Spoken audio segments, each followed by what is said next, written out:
Hi guys! Mainit na umaga sa inyo guys. Sobrang init ngayon. Umaga, magta 12 o'clock, sobrang init. Pasensya na pala at ngayon lang ako makakapagbigay ng update dito sa aking mga paninda about sa mga presyo na ipapatong ko doon sa mga bago kong inangkat. Yung sa last na hinolo ko guys, yung last na dinisplay ko dito, dinagdag ko dito sa aking tindahan. So ngayon lang kasi medyo na-busy tayo. I-share ko sa inyo guys kung magkano ang mga pinatong ko na presyo dito sa mga bago kong pinamili. So, ayan, simulan ko na agad para wala na masyadong maraming dada. Dito, meron ako mga bagong binili kasi dito guys, 'di ba? Dito sa mga accessories ko. So dito ko na lang sisimulan. Para magkaroon kayo guys ng idea dito sa mga bago kong pinamili kung magkano nga ba ang bentahan ko. And before nga pala guys, sigurado yung iba sa inyo na hindi pa nakakapanood nung haul ko, magtatanong kayo kung magkano ang mga presyohan nito. Tingnan nyo guys yung last vlog ko about sa yung last haul ko, nandun yung mga prices kung magkano ko sila binili. Kasi ngayon ang isi-share ko is kung magkano ko nga sila ibebenta. Pero bago yan, unbox muna natin tong bago kong biniling gamit dagdag sa aking mga paninda. Binili ko to guys sa Lazada ba or sa Shopee. Nakalimutan ko. Basta ayan, ipa-flash ko kung saan ko siya nabili. And ayan siya guys, chewy siya. Chewy gummy na mango yung flavor. Nakyutan ako sa kasi buy one take one na siya. And tara tingnan natin yung laman niya, yung itsura ng kanyang pinaka-container.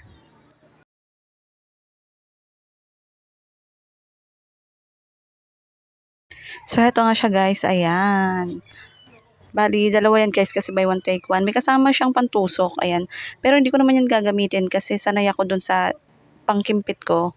Kaya pag tusok-tusok kasi nahihirapan ako, natatagalan ako sa tabi lang natin yan. So, eto siya guys. Maliit lang pala siya.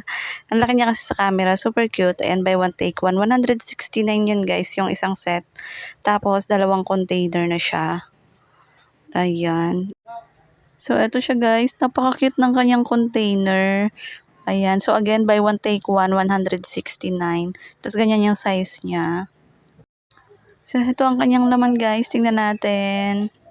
Ayan. Napaka-solid ng laman. Parang ang sarap-sarap kainin. Ayan. Kasi mahilig kasi ako sa mango. Kaya, ayan siya. Ang bango niya. Ayan. Super cute ng container niya. Ang ganda. And made in the Philippines nga pala to guys. Ayan. Kasi karamihan, di ba yung mga ganito, made in China. So, this one is made in the Philippines.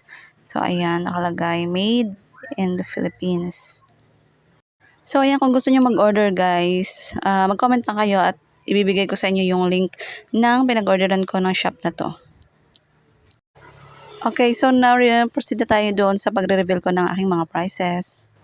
So first guys, naalala niyo to sa mga nakapanood na itong aking bracelet na may crystals. Ayan, napakamura ko lang guys na bili each. Tinakpan ko lang yung mga prices. So, parang hindi makita ng mga customers. Ayan, so bebenta ko to siya guys ng 20 pesos each. Ayan, very affordable sa akin. Ayan, 20 pesos each. Then, ano pa yung bago ko? Itong choker. Ayan, itong ating choker. Benta ko to ng, actually pinag-iisipan ko pa, 30 to 35 pesos. Yan, 50 pesos to 60 pesos na to sa iba eh. So, 30 to 35 ang ipepresyo natin dyan sa mga choker na yan. Ayan. Then, eto meron ako dito nag-iisang set ng clip. Ipit-ipit sa bata. Ano naman to? 20 pesos lang yan. Ayan, benta natin ng 20 pesos. Tapos guys, teka lang. Anong nangyari sa display ko? Ba't nandito to? Nagulo-gulo ang display ko ngayon ah. Ito, wala na ako dito. Display, wala na pala, ubos na. Ito yung ko isa sa mga best seller ko, fast moving. Ito yung Rubik's Cube ko na keychain. Ayan, so unahin ko na lang yung 12 pesos ko yun binibenta. Ayan, ubos na siya. Tapos ito, yan, mga nabentahan na ako guys. Sana mga, mga bagong display ko dyan. Sa next video ko nasasabihin sa inyo ang fast moving natin. So ito, 12 pesos din to. Ayan, mga squishy na keychain. Then, ano pa yung bago ko dito? Dito tayo sa hair clamps. Ayun guys, ang puno nyo naman ko. Ayan. So ito, nabentahan na tayo dyan. Marami na nabawas. 3 na lang natira sa display. Ayan, ano to, 20 pesos din yan. 20 pesos. Kagaya din yan ng dati kong planks. Ayan. Nagsisi ako nito kasi isang pack lang yung binili ko. Yan, tagal kong makabalik. Bago makabalik, dapat dinalawa ko na kasi magaan lang naman. So, ayun na nga, 20 pesos to. Tapos dito sa baba, itong pa-flower natin na clip ay 16 pesos. Tapos itong heart naman ay 15 pesos each. Tapos dito sa kabila, itong maliliit na clips na pa-flower, 10 pesos natin ibebenta yan. Para mabilis mabenta. Para hindi siya ma-stock. 10 pesos each. Then, okay, dito tayo guys. First, ito yung ball na yan. Yung stress ball na yan. Ibebenta ko yan ng 25 pesos. Yan. Dito naman sa ring, ito yung bago kong ring. 10 pesos each lang yan kagaya nito. Ayan, kasi murang-mura lang yan guys. Then, dito sa ating mga cup noodle na surprise toys. Miniature. Ayan, ito. Masilaw kasi. Silaw siya. Ano yun siya? 13 pesos each. Kasi kung 15, masyadong mamamahalan yung mga bata. Pag 12 naman, alanganin. So, ayan, gawin natin 13 pesos. Tapos itong pop tube, ayan, yung malalaki. Ayan. 15 pesos. Kasi sobrang malalaki yan. Tapos, yung bag, wala ba? Dito sa baba. Ito, yung mga bago kong ring, ayan.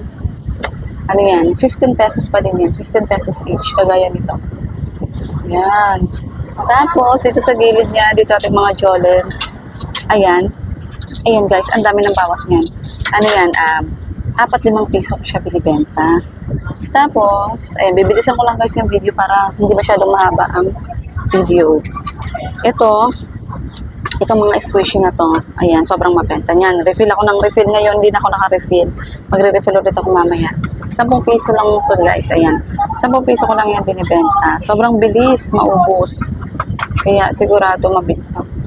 Ano, yung mga boxes ko ito paubos na. Sayang. Lime. Ayan. Ito ay 6 pesos ko binibenta. Ayan, 6 pesos. Tapos, ito as usual, yung bago kong ano, dalawa na lang. Ayan, mabenta dito sa akin. Ano to, 12 pesos each. Hindi na ako nagbebenta ng 10 isa. Ginagawa ko ng 12 kasi mabigat yung slime. Tapos, here, dito tayo sa mga candies. Kasi may mga nadagdag din dito. Ito guys, parang TikTok daw. Ayan, ganda-ganda ako nito sa ano niya, sa stand. 7 pesos yan guys. Naku, nag-overheat yung phone ko. Bibilisan ko na. So, 7 pesos each. Tapos, ito, ano naman to, yung AHA candy, 4-5 piso ang bentahan ko guys sa ganyang candy. Then,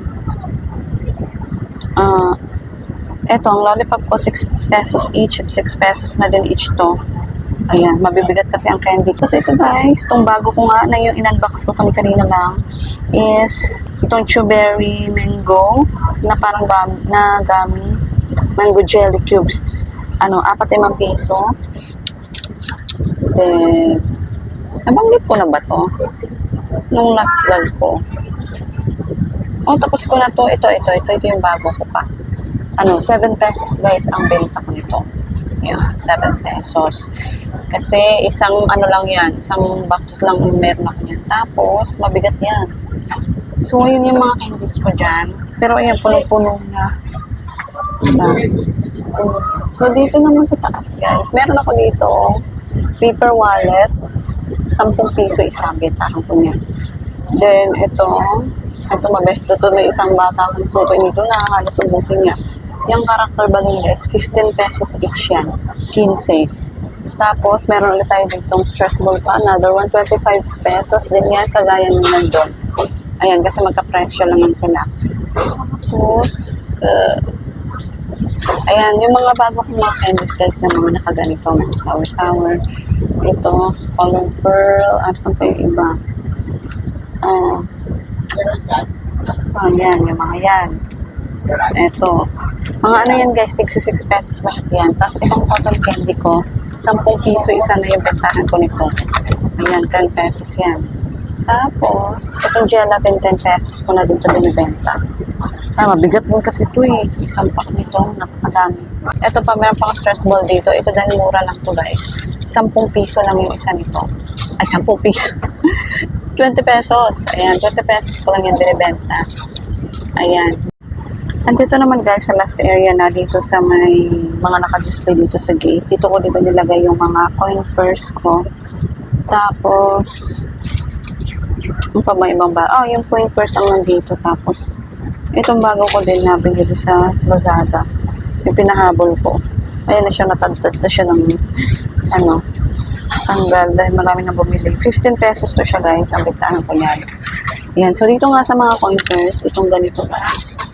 Ayan, yung mga coin purse na yan, wallets. Ano yan? Binibenta kayo ng 35 pesos. Same as dito sa, ayan, yung mga, coin purse na pa-pop-it. Ayan. Nabentahan na din tayo yan. 35 pesos din yan. So, magkapares lang yan sila. Kasi pares lang din ang price ng bili ko niyan. So, yun guys, yun yung mga prices na pinatong ko doon. Ganun ako magpatong ng mga presyo. Ganun ang mga bentahan ko dito.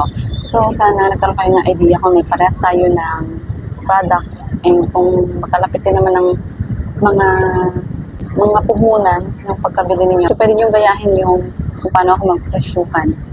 Kung paano ako magpatong ng presyo. Kasi magkakaroon kayo guys ng magandang tubo. Hindi naman siya kamahalan, yung patong na yun. Pero, maganda yung tubuan doon. So, ayun lang guys for today's video. See you on my next video na lang. Bye-bye!